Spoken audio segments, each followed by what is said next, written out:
Welcome to Policy on Demand. I'm Scott McCandless. Last week, President Trump unveiled his reciprocal tariff plan for a 10% across-the-board baseline tariff and reciprocal tariffs on 60 countries. The move and its full impacts are still being processed, and joining to discuss the geopolitical implications is Craig Stronberg from PwC's Intelligence. Craig, thank you for being with us. Good to be back. So let's talk a little bit about this geopolitical landscape. Both before the tariff introduction of last week, as well as after, there have been a bit of transition in geopolitical positioning. Can you talk a little bit about what it was before and what this impact might mean for it? Even before Liberation Day, right? There was huge amount of geopolitical uncertainty. And we've talked about this on Policy on Demand in the past, where this can't all be blamed on the administration, right? This has been building for years, where successive administrations have changed the way the trade occurs, right? Free trade is no longer good gospel in town. Instead, protectionism is in vogue. It's certainly been in vogue for the last two administrations, Trump 1 and Biden 2. I think what is changing, though, is that we expected more protectionism from the new administration. What we really saw last week was the market demonstrated that it was not prepared for this level of trade disruption. But I think it's a sign of things to come. It's a great segue into this concept of where companies were in terms of positioning themselves. So you talked about the level perhaps being beyond expectation. It had been telegraphed for months that something was coming, but the level seems to have exceeded expectations. Can you talk about interactions with companies, what they've been saying, and where they're moving? So I'm glad you said telegraph for months. And for anybody watching, right, we did not coordinate that you were actually going to say that, but it's true. And this kind of leads to a level of analytic frustration that I have, which is, I don't know why anybody is surprised by this. The only thing that I can think of is that there is some recency bias about President Trump at play. That people are still remembering his first term, where he had periodically a habit of making a policy pronouncement through whatever means, and then changing it or backing away from it. That is not the way he is operating. He is operating now with much more discipline, much more clarity, much more focus. He told us he was going to do this. He's been telling us for months. I don't know why the market is surprised. He's been completely forthright so far about everything he was going to do, and he's done it so far in his first couple of months. So I don't think the market should be surprised. The fact that the market had a failure of imagination about this, and many companies did too, kind of bewilders me. Like, we are living in, getting to the first question, an age of geopolitical disruption where, as a company of any size, in any sector that is impacted by trade, you need to not have a failure of imagination about rapid regulatory and trade change. Like, that can't be allowed to happen anymore. One of the things that I'm curious about from the purpose of President Trump's tariffs is whether it's a tool for negotiation or whether it's something that will be structural in order to perhaps raise revenue or drive more manufacturing in the United States. Not entirely clear to me, but maybe we can just start with a reaction of other countries. Apparently, the administration is saying at least 50 different countries have reached out over the last few days, including apparently Europe just on Monday today, to express an interest in negotiating over these issues. So can you talk a little bit about where that stands and where you might see it going, and really what your expectation is, whether it's negotiation or structural? So it is this whole litany of things that you just lifted, right? So I think it kind of falls into probably three categories: sort of negotiation, retaliation, or pivot. And I think you are going to see a lot of countries try to negotiate a one-on-one deal.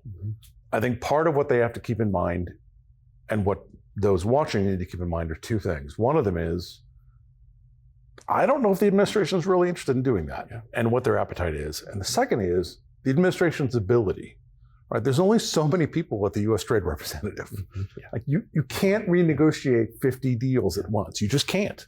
There's only so many hours in the day. There's only so many people to do this. Even if you add Treasury and Commerce and the whole White House staff in, which you can't because they're doing other stuff, it's just not enough people to do all of this at once. So if the White House is of a mind to do this, and I think it's an if, there's going to have to be some prioritization. I doubt they have that yet. So I think people will try and renegotiate, but I think there will be others, and China has definitely gone down this path where retaliation is their first choice, right? And it was really interesting. The Chinese released from the leadership last night, a very clear paper in which they said, we knew this was coming. We had a game plan for this. You've seen us unveil the game plan. There's more to it. We're not going to let up. So the Chinese are very clearly signaling the US and the market that this retaliation you're seeing from us is the beginning of what's coming. The pivots are going to come when companies in Malaysia and Vietnam and Belgium are going to have to figure out how do they potentially gain revenue from other markets. And again, there just aren't that many other markets. If you take the US out of the picture, the biggest market in the world, there's not a lot of room to spare. The last thing I'll say here, which is a key message that I'm giving to businesses as I talk to them, and I don't know if you are, is you mentioned the revenue part. Right, the administration is counting on this revenue. It doesn't just want the revenue. I think it's counting on the revenue to supplant the budget. If that's true, I think the tariffs are going to be here for a while. It's a structural play. Interesting. So you mentioned talking to companies, and certainly I have as well. Most of the ones I've spoken with, even before this, even weeks and months ago, said, look, just tell us the pain point. We need to know, certainty being the main thing.